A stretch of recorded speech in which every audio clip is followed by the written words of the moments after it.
let me hit you with this before we get the hell out of here. It wouldn't be an episode of Drag the Lake if we didn't have an update on our girl, T Swift. Did you hear Yeah. about this? I actually thought this was kind of interesting because this is the never-ending saga of being 33-year-old dudes trying to figure out the fuck is up with this chick that makes everyone go crazy. So apparently, this is what the tweet says from Popbase. Taylor Swift's Era Tour concert film earns the biggest single-day ticket sale record for AMC with $26 million, surpassing previous record holder Spider-Man No Way Home, $16.6 million. And I read an article that's technically pre-sale tickets because the thing doesn't come out yet. But yeah, just on the first day, she racked up $26 million in pre-sale tickets in an era where people don't give a fuck about the movie theater and shit like that. And this is a concert film. Okay, so Yeah. This isn't where. Okay, so I was confused. I apologize. I missed the context at the beginning there. I thought this was like people were paying money to go to the theater to watch her, like a live stream. Like a live stream. Yeah, like because doesn't who is it, Fandango or some shit, some place does that, Phantom something or other, where they do like Fathom events. They do a thing where they'll have there will be a live performance of something that they'll play at their theater or something like that. So that but it's just a concert film. Yeah, but apparently, I don't know. I'm getting intrigued with Taylor Swift a little bit more than I previous was because, dude, like on a recent episode of Panties, Nate was asking me, he's like, "Can I ask you a white guy question?" He's like, "Why do white guys love Taylor Swift?" And I was like, "Wait, what? I didn't know we did." And then I'm like, "This is news to me." And I was trying to tell him, I was like, I'm not gonna sit here and act like I haven't got by one or two songs. Like I've definitely, She's got the one song, Blank Spaces, that I really fuck with. But outside of that, I'm like, it's fine. But apparently, I'm not up on my white guy info. There's apparently a sect of white dudes who are really vibing out hard to Taylor Swift. She's kind of making there's something, she's hit a different level of influence on the culture right now. And I completely missed all of it. Yeah, I completely missed all of it. I don't have. So I actually know what you're talking about. There's a couple people that I'm familiar with that have been not only being telling people that are that have been familiar with Taylor Swift and her work, going "Oh my God, have you heard this?" And they're just like, "Yeah, that was like a fucking hit 6 or 7 years ago. Like, what the fuck's wrong with you?" Something happened recently. Yeah, where it's older white dudes. It's older white dudes. And it's even older than us. Older than us. No, you know what it is? Huh. It coincided with the downfall of Kanye. Because Taylor, because for the longest time, it was always like Taylor Swift was always this person who would get fucking huge and do crazy numbers, but everyone generally outside of the middle schoolers that listened to her, everyone was just like, look at this dickhead. Look at this fucking asshole and shit like that. And then I noticed because it was always I remember there's this one video do you remember, I don't know how much you listen to Kanye, but I think it was on Yeezus. I forget how the line goes, but he has part of it. He says, he made that bitch famous or whatever. Yeah, he's like something. I think me and Taylor would have sex. I made that bitch famous. Yeah. And then I remember a couple years later, Kim Kardashian posted this video online trying to be like, "Yo, Taylor Swift's a fucking snake," or trying to shit on her. But then you watch the video, and it's basically a video of Kanye sitting there being like, "I'm not going to say that. I'm not going to say anything. I'm going to sing about you in the song. I'm not going to say anything crazy." And then she's on a phone call, and Kim Kardashian's sitting there recording a phone call that Taylor Swift doesn't know is being recorded. Yeah. But then I remember everyone watching that, and I forget why, but they were all like, "Look at this dumb bitch Taylor Swift." And I was like, I remember that. I remember all that. That's Kim. that's Kim and Kanye being dickheads. But Yeah. there was always this skewed perception on Taylor Swift. And then I think with the recent downfall of Kanye, it feels like everyone's like we like Taylor Swift, but not just we like Taylor Swift.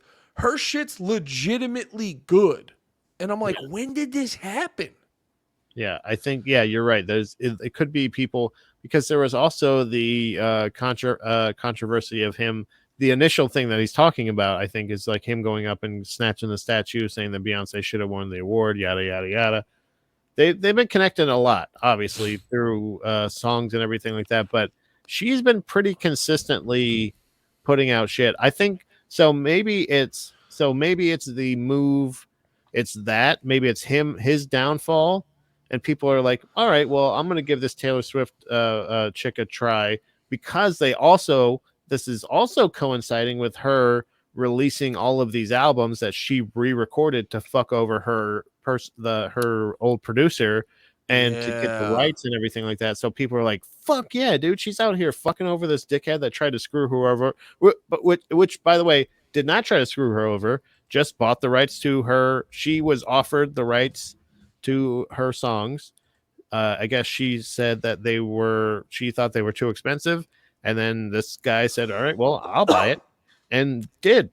So apparently, you know what I mean? Like, apparently that's the story, but she was just like, that's fucked up. How can you fucking do that to me? I'm going to fucking re-record all of these and make them sound the same. And then she did it. And everybody's like, maybe people are like, fuck yeah, that's some real shit. That's cool. Yeah. But they're getting re-released and they're re-entering their, purview. And they're like, this is a fucking good song.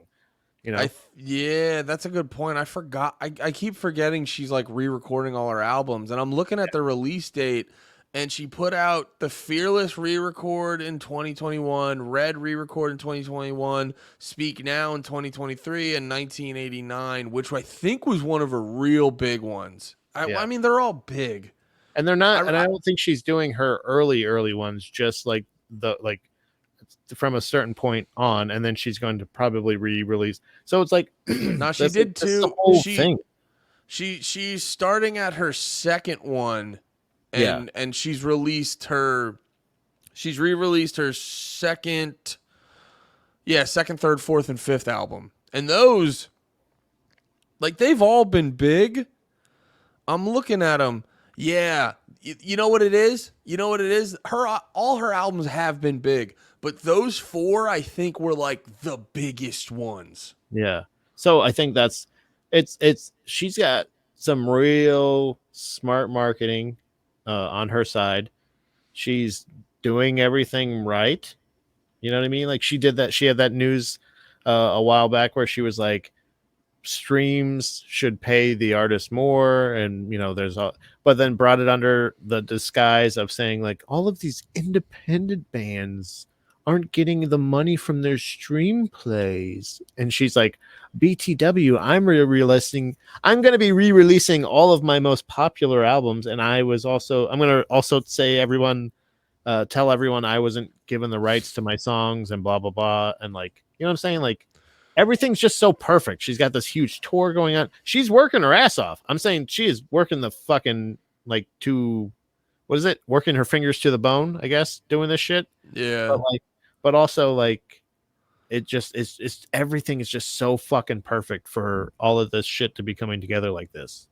Yeah, it's definitely, she's definitely smart. Phrasing it. She's definitely smart, like phrasing it the way she's doing it, where it is just like, yeah, you had a bad deal and now you're re-recording it to make more money, which is fine. But it's like, it's not. I didn't know that about like what actually happened, where like she was offered and then was like, nah, I'm not gonna. I didn't know that. That's interesting. Yeah. So it's just like, no, you didn't hop on an opportunity that you should have, that you're not a victim. But at the same time, she can't phrase it the other way, because then it doesn't come off as magical, because everyone needs a movie timeline type of interpretation of everything. So this is a much more enjoyable. Yeah, you know what? I didn't realize that because this way frames her as more of a victim and makes her more endearing and shit like that. And then I'll give her props. From what I've heard, she like really puts she like put a lot of work into that show. It's apparently Yeah. like a good fucking time. And also like she like is, you know, sharing the wealth. She's giving her fucking crew and people a bunch of fucking money. Like she's, I don't think she's a total piece of shit or anything. I'm just saying, like, I just think that it's very calculated. You know what I mean? Like, you know how you can tell how fucking fake Garth Brooks is and shit. Yeah. She's like, it's just too perfect. But as far as like loving her, I still don't really care. I feel the exact same way I always have. And I don't, and I thought at first what you were talking, Nate was saying was that white guys are really attracted to her, which I am also. I think she's a great looking gal, but I don't necessarily even, it's not like I'm like, oh my God. Do you know what I mean? No, apparently the way he was putting it, apparently it's like a lot of white dudes are kind of unironically vibing out to her, Yeah. which I was like, Yeah. I in my circle of white men, I have not experienced that one iota. And like I said before, I'm not saying I don't like any of her songs. Some of her songs have caught me in the right way, but generally speaking, I'm like, I've heard her shit and I go, it's fine. I've never, Um, I've never consciously put on a Taylor Swift song. I've never done it.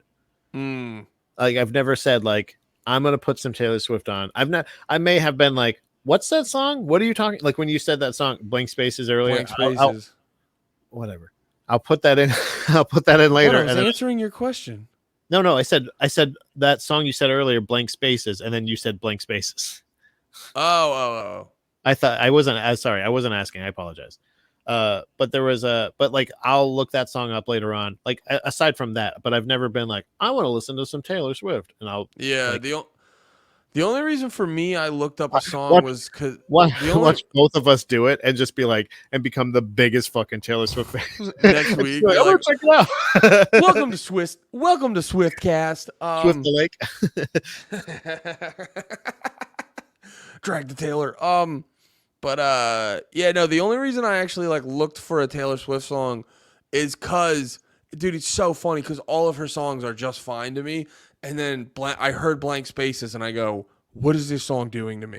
Why do I fucking love this song? It has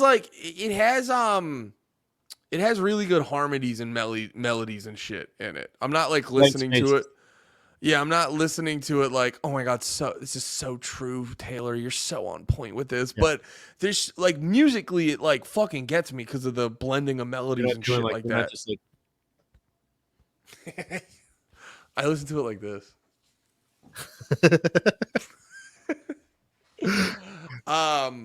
But yeah, I will say this is the other half of the reason I like paying attention to Taylor Swift because she is like the biggest thing right now in music and in a time where no one's making fucking money comparatively speaking.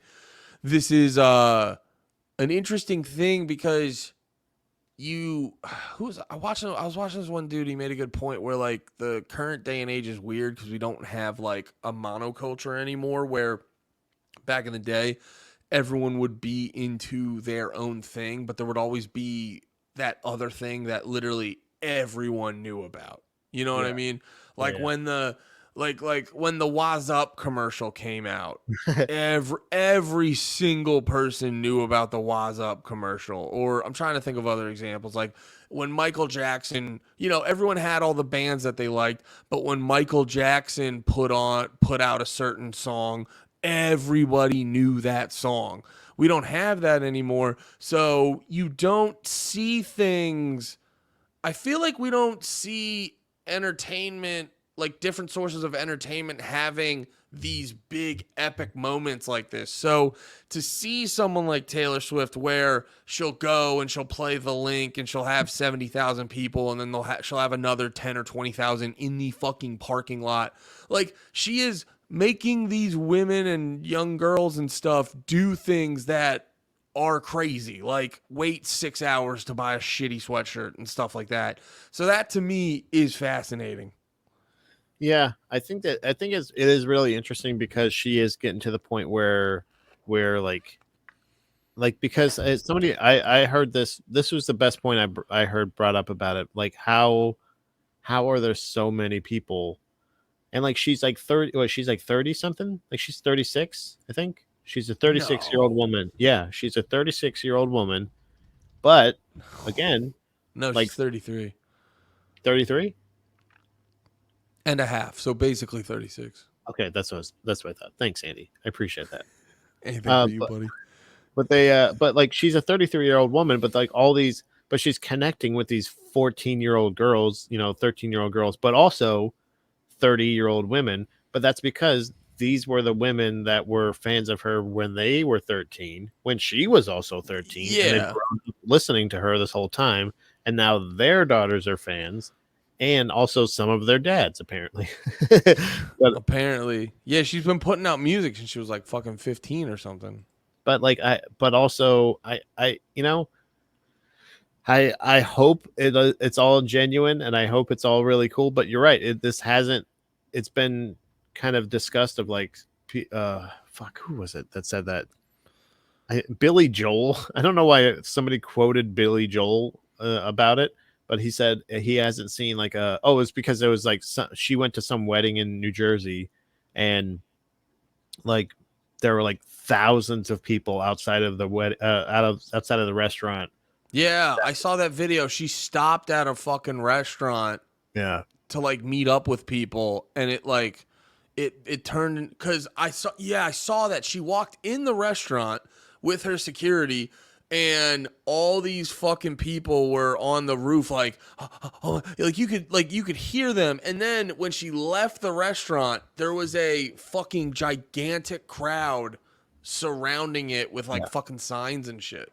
Yeah, so it's like the Billy, I think it was like Billy Joel that was like it might have been somebody else that was like I haven't seen something like this since like Beatlemania. So it is to that point where she has surpassed, like I don't think Bieber could do that. Maybe, but like she's at a level now where like it is pretty crazy to see that. But also, dude, what do we always see when like somebody reaches this pinnacle?